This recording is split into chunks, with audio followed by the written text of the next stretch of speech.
Thank you, Mr. Chairman. I would like to also express gratitude for the wonderful setting here and the help that the staff has provided, as well as thank all the members and the individuals who have come to testify to travel here to discuss this very important issue. I was initially interested in this because of some public perception issues that came up in my local district. There was a discussion regarding the integrity of the judiciary system and how the political process may affect that.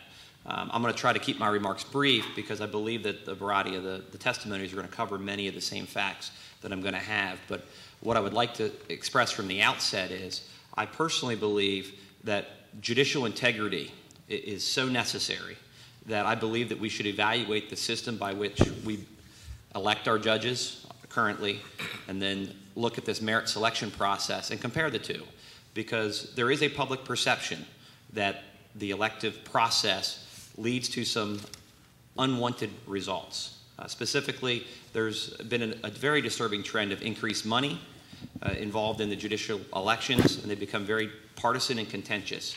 And I personally believe that the issue of electing a judge really should come down to judicial qualifications as opposed to who spends the most money, who has the highest name ID, or who happens to turn out the highest percentage of their party.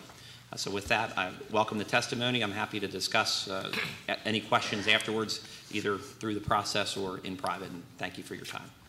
Thank you, Representative Cutler. I wonder if you could also, just as a base, give us a very brief explanation of the two separate bills that you have introduced on this subject. Yes, thank you, Mr. Chairman. House Bills 1815 and 1816 are actually both required to make this change. The judicial selection process would require a constitutional amendment. So we do have the first part, which is the constitutional amendment, which would change the process, if you will, of how judges would be selected and placed on the bench. And the second piece of legislation is actually the enabling legislation. The constitutional amendment references a commission, and the second bill sets up the parameters for that commission, who would give the insight and how that process would be meant to work behind the scenes.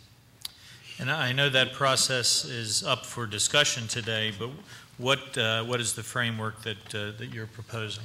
The current framework, Mr. Chairman, would have a process by which a list will be given to the governor from the commission, which is a broad representation, I believe, of the individuals involved with the legal community.